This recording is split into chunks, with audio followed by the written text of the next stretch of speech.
What's up, folks? Happy Tuesday, special edition Tuesday show. We are not a Monday show today. This is episode 11 of The Emulsion.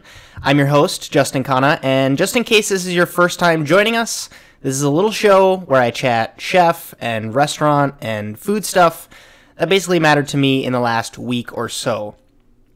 I bring up some non-industry stuff towards the end, so you can make a little list of stuff that you want to move on to next if you're listening to this show on your relaxation time, your day off. But links to all of the stories that I cover can be found more or less in the show notes below wherever you're enjoying my lovely voice, whether that's on Facebook or on iTunes or maybe on SoundCloud. It's all there. I've got a super duper special announcement planned all the way at the end of this show, so definitely stay tuned for that. I love that we say tuned still, like tune in with radios. I was literally thinking about that the other day when I was looking at my phone at the little phone icon, you know, the one that you actually use to make calls. No one really uses phones that look like that anymore. I mean, I guess some people do, but I think about that. Like, what are kids in 10 years going to reference when they think of phones or radios or any of that? Because that tech's not really going to be around anymore. Just thoughts. It's my show. I can say whatever I want. Okie dokie. Let's get into today's stories. And the first story I want to talk about today is, of course, the James Beard Awards. That event took place last night in Chicago. That's the third year in a row that the awards have taken place there instead of New York.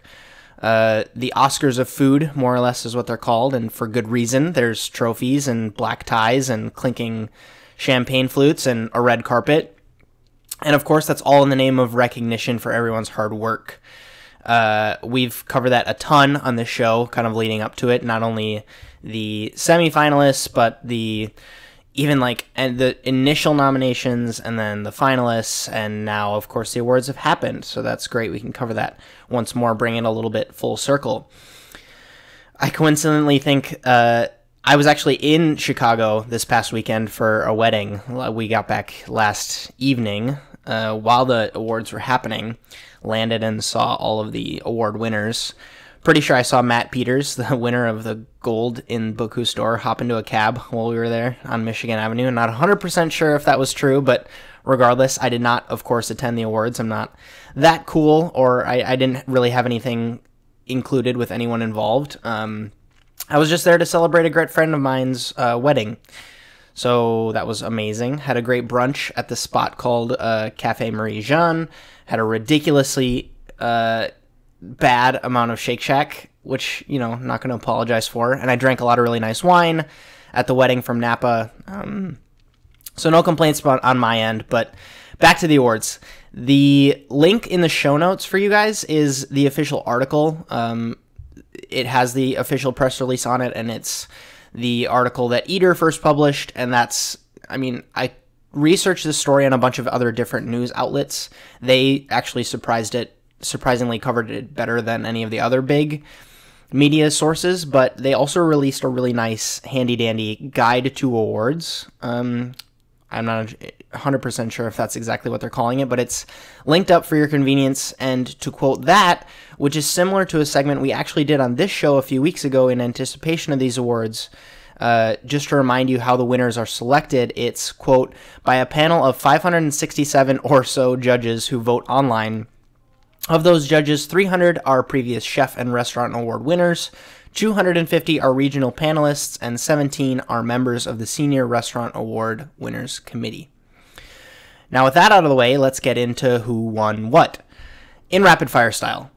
Outstanding Chef goes to Michael Solomonov of Philly. Steven Starr killed it with not only getting Best Restaurateur, but his spot Le Coco in New York City got Best New Restaurant. I'm hopefully butchering these names as badly as I feel like I am. The guy from Shaya in New Orleans, Zachary Engel, got Rising Star Chef. Single Threads designers for their beautiful space. I can't wait to make it out there. And of course, there are other categories like Outstanding Bar Program and Wine Program and a ton of other regional awards like Best Chef West and Best Chef Southwest and all of that. You can check out all of it as well as the media winners, which is always cool for me to kind of find new authors or creators making stuff for your eyes and your ears. So I definitely recommend that list. that got awarded a few nights ago. It wasn't awarded last night. It's kind of like their little hype up where they award all the media James Beard Awards. So if you like long form articles or cookbooks or videos or podcasts, wink wink, check that list out. It's definitely good to check out who's been killing it the last year and what to kind of expect going forward from really, really great individuals and media companies.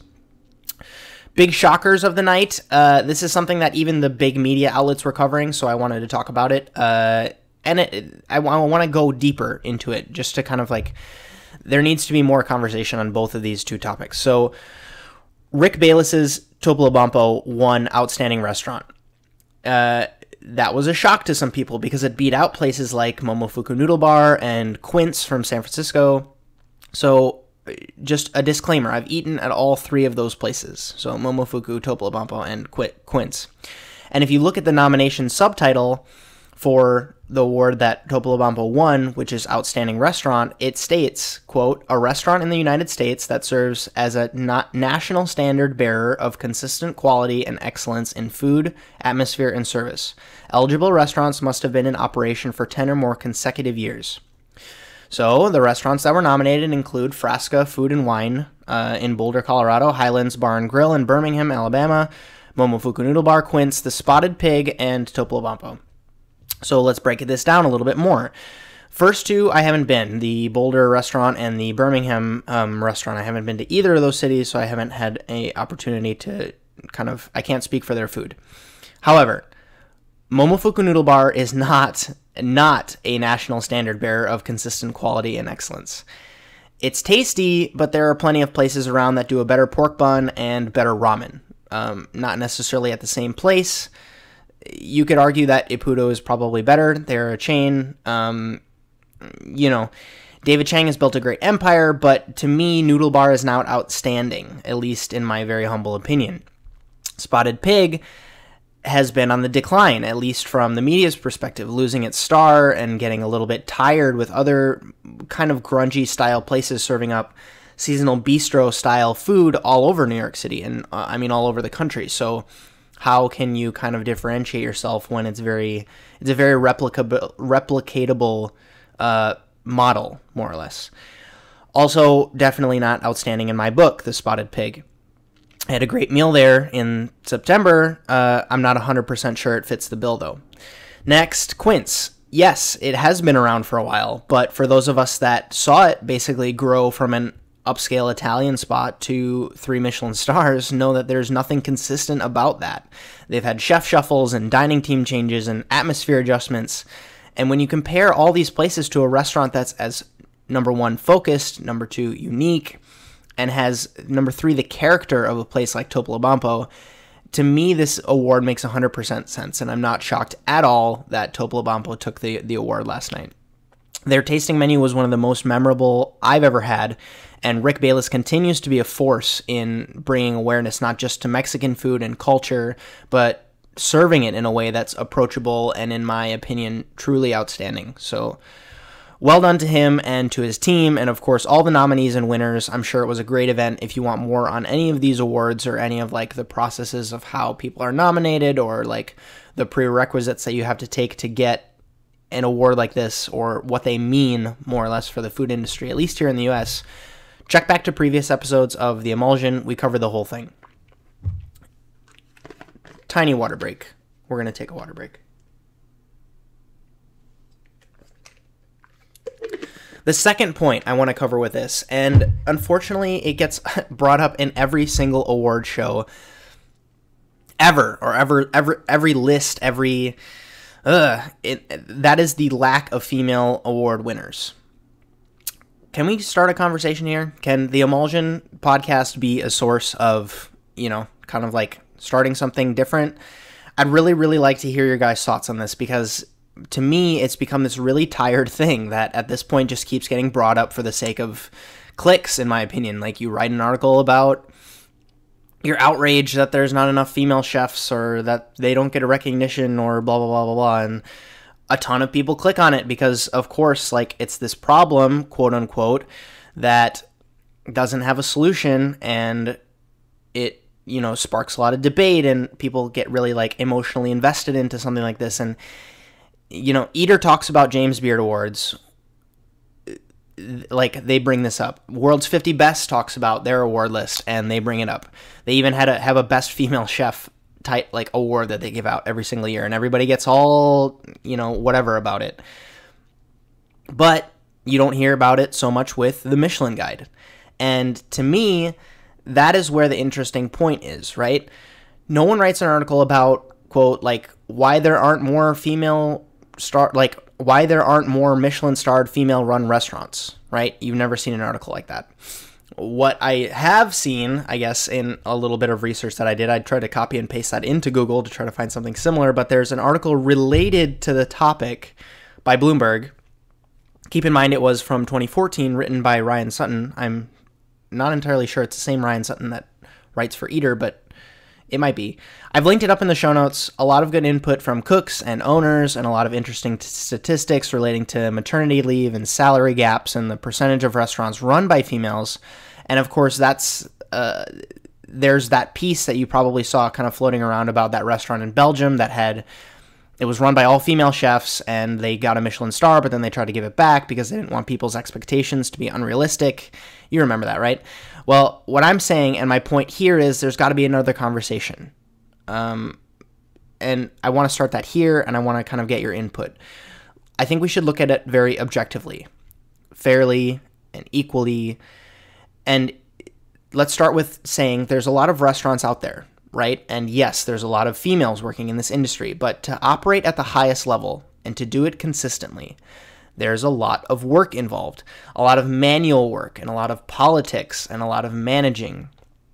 And to me, if you're good enough as a human being, like putting aside the entire female thing, just looking at it in this way, if you're good enough as a human being, not only to put up with, but thrive in an environment like that, and on top of that, have enough talent in you to create something amazing, you will win.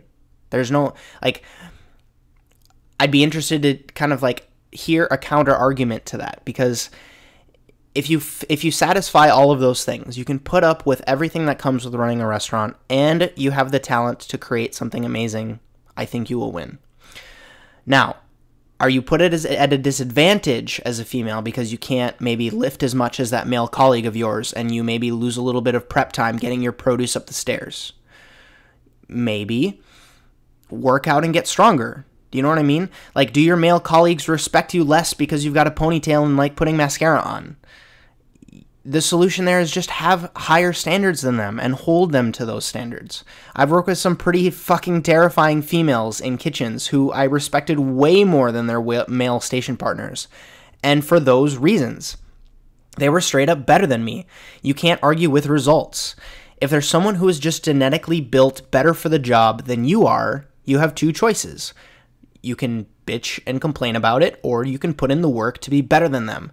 No one talks anymore about the lack of professional Caucasian athletes compared to African American ones. As a white, half Indian dude, it's literally just understood that most black people are built better for running and jumping and lifting than I am. It's facts. Either I can tell everyone all about how I'm at a disadvantage or it's not fair, or I can work my ass off because I want to be great. The fact that Bloomberg article was written over 3 years ago and that it's being talked about today says a lot to me. No one cares about anyone's complaining. No one's going to make it easier for anyone. Hispanic or black or female or lesbian, it straight up doesn't matter. If your shit is good, the market decides. Okay. That's my rant of the day, but I'd love to hear your thoughts because this is it's a conversation that needs to be had, more so than the curious, I wonder why there aren't any females on this list or that ranking or don't have stars. Whew. All right. Rant over. I'd love to hear your thoughts. Leave them down in the comments. #TheEmulsion. I'll reply to you, I promise. Next story. And that's pretty great for all of us out there, more or less shooting for more than just food when we cook. And that's an article from Forbes that covers a restaurant that I mentioned earlier in the show, Single Thread. And it talks all about the basically comparing the meal to a sporting event. So check it out, read the whole article. If you're in the industry, you aren't going to learn that much from it. You're not going to kind of get anything new. But I wanted to talk about it because it's this style of treating going out to eat as just as seriously as buying a ticket to a sporting event or a concert, and the anticipation of it is a change of a landscape, and it's definitely worth noting. The fact that Forbes is writing about it and it's getting more shared with people outside of the industry, kind of creating it more so as a norm, I think is very, very interesting. And as the author, Barb Stuckey, puts it, quote, "It would be hard to argue that a restaurant at this level and price is anything other than entertainment. There's no need to eat this way. Yet some of us crave restaurants like Single Thread in the way a Giants fan craves the experience of seeing them play in the World Series." So to me, that's very, very interesting, and it kind of like goes back to escapism. If you are willing to kind of like, if that is your escapism, if going out to restaurants like Barb Stuckey is a escapism for her, she has no problem spending $697, I think was her total. $677 per person is what she paid, because she also got the reserve wine pairing. Is this a luxury, she says? Yes, but no more so than a ticket to the US Open, the Super Bowl, or World Series. They're just different flavors of indulgence.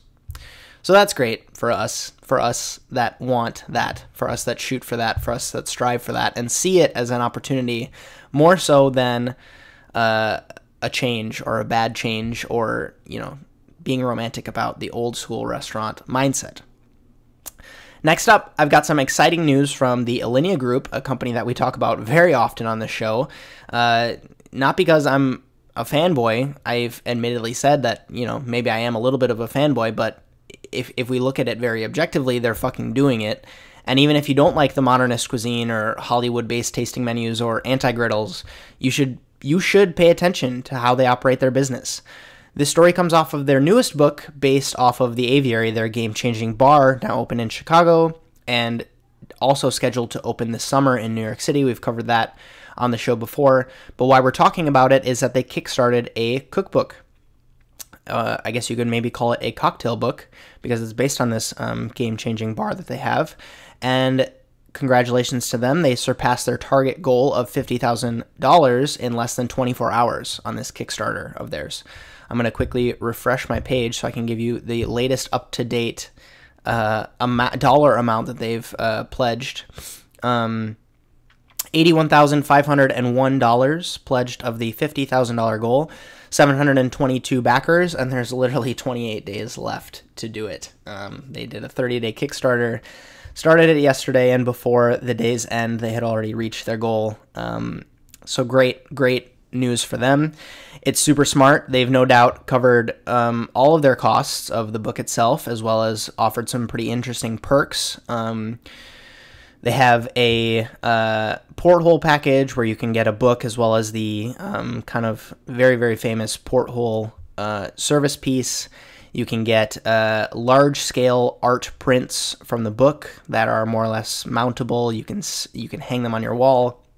They also have a $2,500 package where you can kind of sit at the kitchen table and also spend a day honing your cocktail game with the chefs and the rest of the staff at the Aviary. And then, of course, if you really want to shell out, $5,000 gets you an office package. You get a copy of the book, plus the opportunity to spend an evening with up to 6 friends in the underground speakeasy that they have underneath the restaurant. It couldn't have been that hard to set up for them. The video isn't incredibly well produced or anything like that. It's just a couple of really nice tripod shots of people making, their day-to-day today. And then, of course, interviews with Grant and Nick Kokonis. They reached out to the guy that cooked through the Alinea Cookbook all those years ago. You remember him? Alan Hemberger. I didn't know this. He made a real book. He kickstarted it called the Alinea Project and sent it to Alinea. And that has paid off tremendously for him, because now they're literally working with him and his wife to create this Aviary book.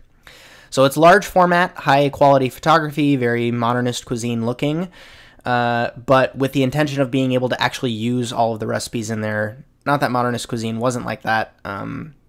but you should be able to technically recreate anything you want out of this book after, of course, you purchase some of the gear required. So if you're interested in the 100 plus aviary recipes that they're about to share, go ahead and snag a copy. There's only a few reserve copies left. As I'm looking at the Kickstarter page here, there's less than 250. There's a ton actually left. There's 250 people got the signed copy. But there's a ton of really nice options if you're into cocktails or really nice food photography or anything like that. Go ahead and check out this Kickstarter.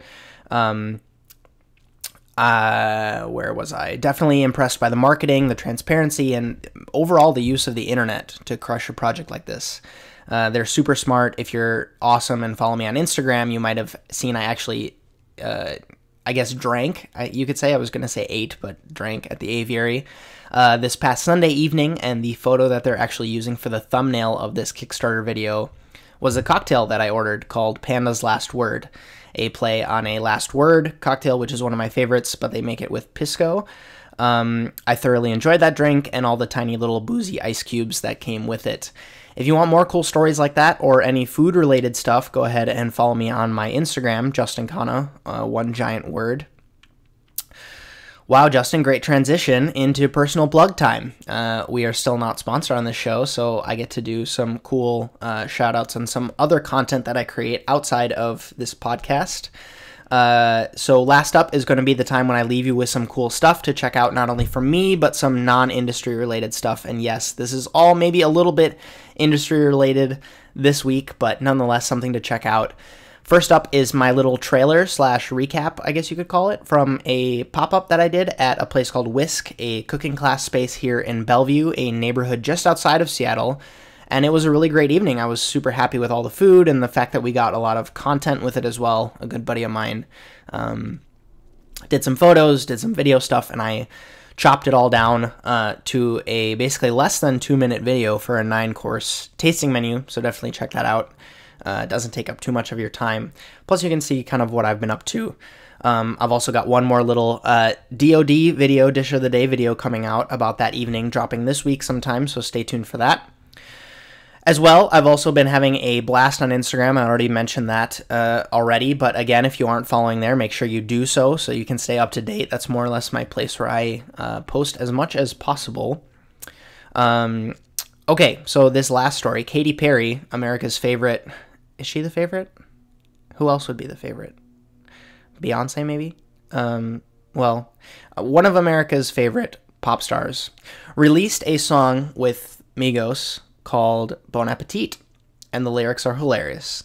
So I'm going to quote, I'm not going to sing for you. You can check out the link in the show notes.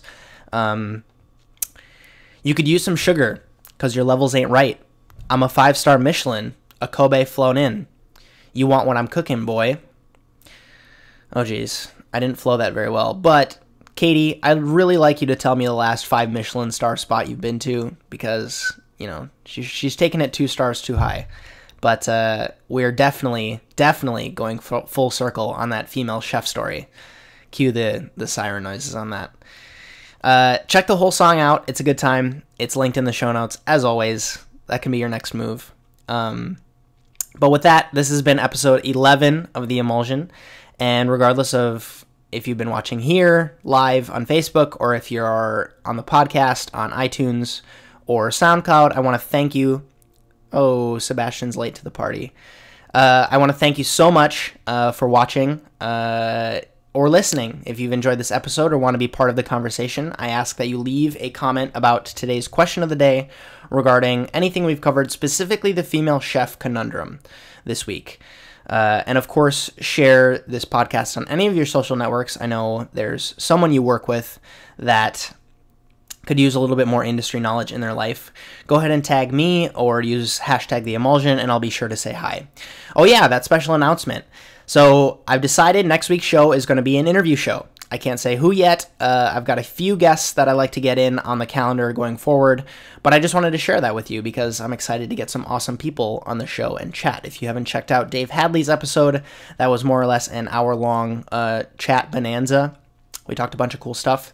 So I'd go ahead and leave a comment down below if you have someone you'd like to see come on the show, or if you yourself feel like you could really be part of this conversation and chat a little bit of industry stuff with me on the show.